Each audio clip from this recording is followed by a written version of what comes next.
Sobat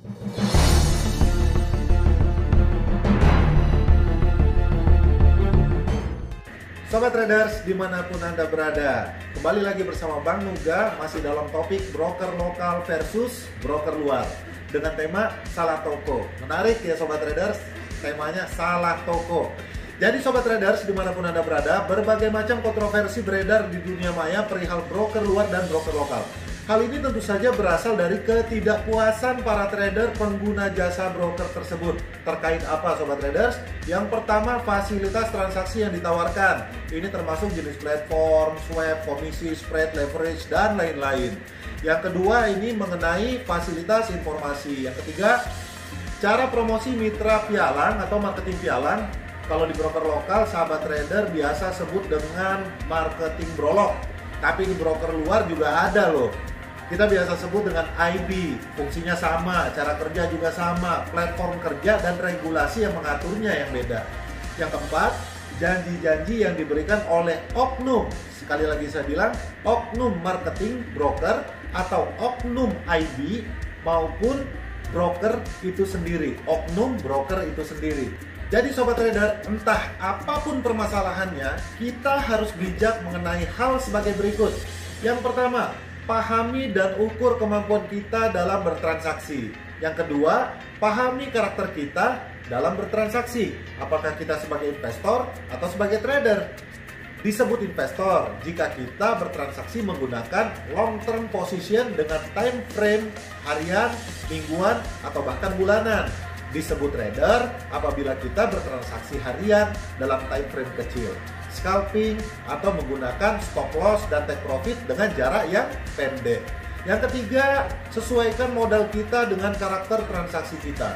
Yang keempat, swap dan komisi bukanlah kebijakan broker, namun terkait dengan regulasi yang dipakai oleh broker tersebut.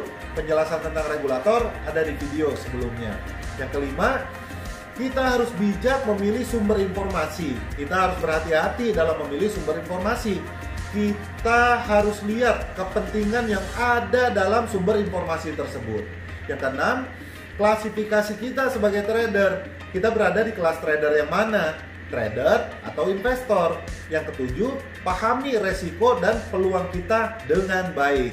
Yang kedelapan, trading itu bukan barang investasi, tapi adalah bentuk usaha yang memerlukan modal, aksi, dan aktivitas, pengetahuan, keahlian, proses belajar, dan mentor yang berpengalaman.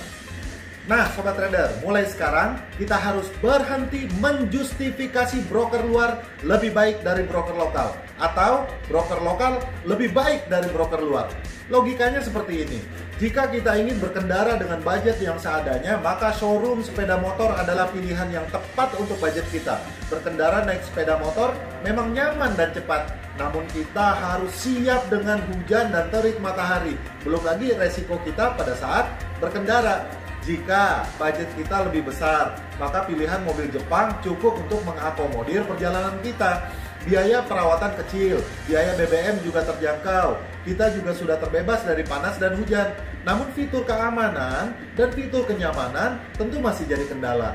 Namun, jika kita ingin fitur yang lebih, keamanan yang baik, kenyamanan yang baik, ya kita beli mobil standar Eropa. Memang kita harus merogoh kocek yang cukup dalam dan biaya perawatannya pun tinggi.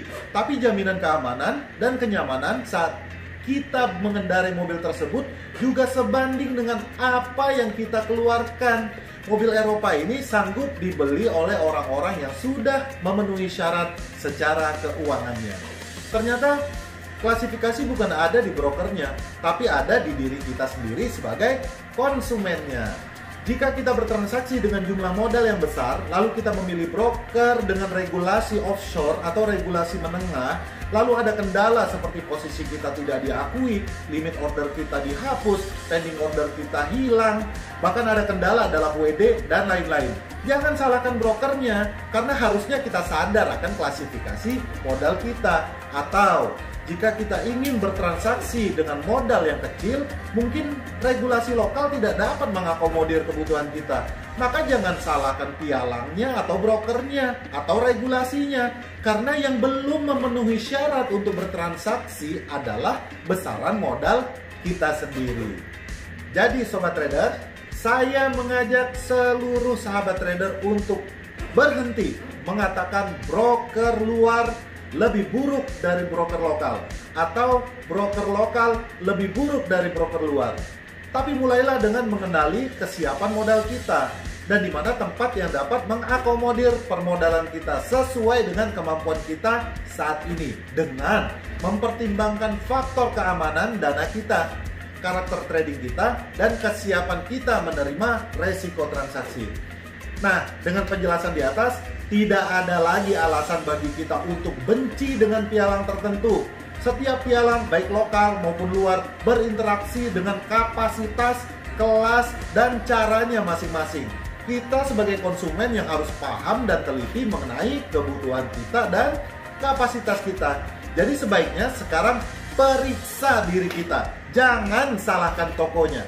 Semoga bermanfaat. Sampai ketemu di video selanjutnya. Belajar bersama Bang Nuga, Terandalan.